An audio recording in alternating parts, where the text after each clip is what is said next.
21/2/2025 నుండి 28వ తారీఖు ఫిబ్రవరి నెల 25 వరకు గోచార ఫలితాలు ఏ విధంగా ఉన్నాయో తెలుసుకునే ప్రయత్నం చేద్దాము.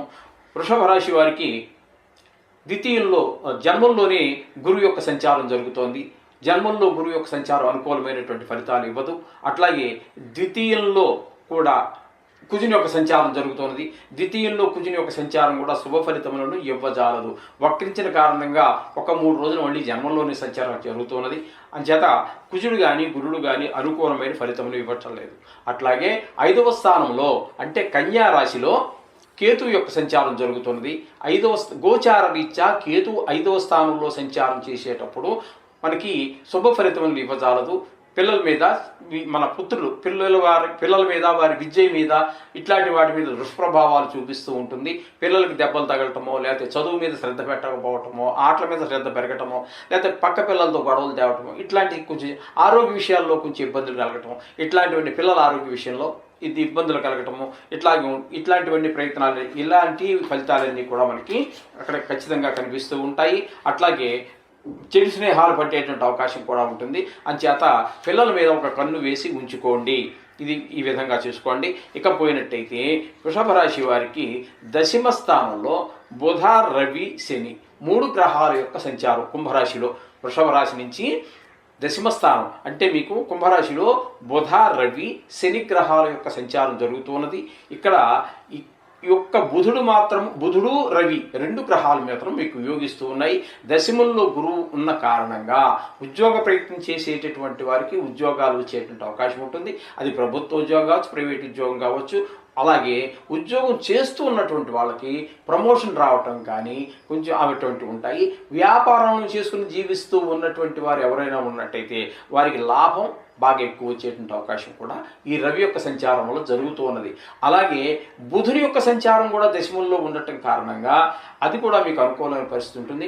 వ్యాపారం నడుస్తున్నటువంటి వ్యాపారంలో అధిక లాభాలు రావటము, వ్యాపారం ముందుకు వెళ్ళటము, ఇట్లాంటి పరిస్థితులన్నీ కూడా బుధుని యొక్క సంచారం వల్ల జరుగుతూ ఉంటుంది. ఇక్కడ వ్యాపార విషయంలో రవి, బుధులు ఇద్దరూ కూడా మీకు మంచి ఫలితాలు ఇస్తూ ఉన్నారు.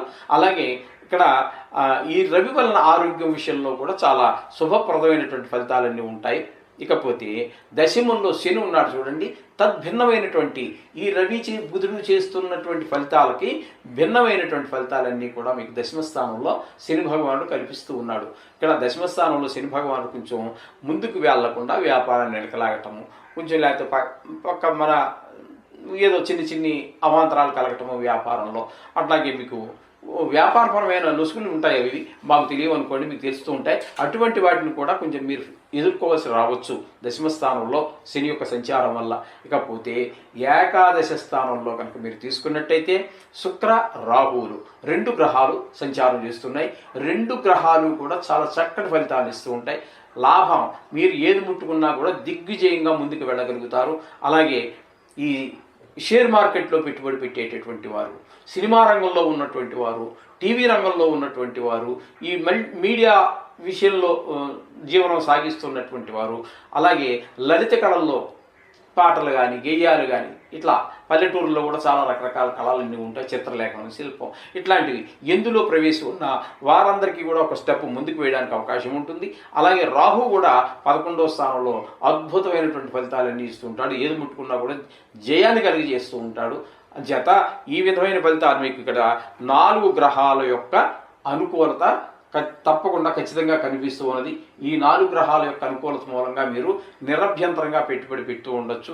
ఇకపోతే సహజంగానే 4 గ్రహాలు ఉన్నాయి కాబట్టి కొన్ని ప్రతికూలమైనటువంటి ఉంటాయి. ఇక్కడ గురువు యొక్క పరిస్థితి బాగలేదు, కుజుని యొక్క పరిస్థితి, కేతువు యొక్క పరిస్థితి, శని యొక్క పరిస్థితి బాగలేదు. కాబట్టి మీరు ఈ 4 గ్రహాలకి మీరు గుడికి వెళ్ళి నవగ్రహాల ప్రార్థన ఇంటి దగ్గర చేసుకున్నా పర్వాలేదు, లేకపోతే గుడికి వెళ్ళినట్టయితే నవధాన్యాలు తీసుకుని వెళ్ళండి.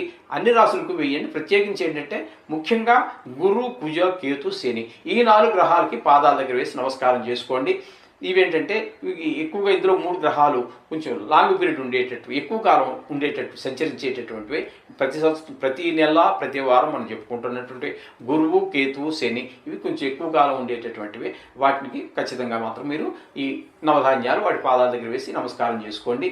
వీలైతే పూజారి గారి చేత పిలిపించి వారికి దానం ఇచ్చుకోగలిగితే ఇచ్చుకోండి. లేకపోతే వారి చేత పూజ ఏదైనా చేయించుకుంటే మంచిది. సో ఈ విధంగా చేసుకున్నట్టయితే మీకు మంచి ఫలితాలన్నీ కూడా చక్కటి ఫలితాలన్నీ ఏర్పడుతూ ఉంటాయి.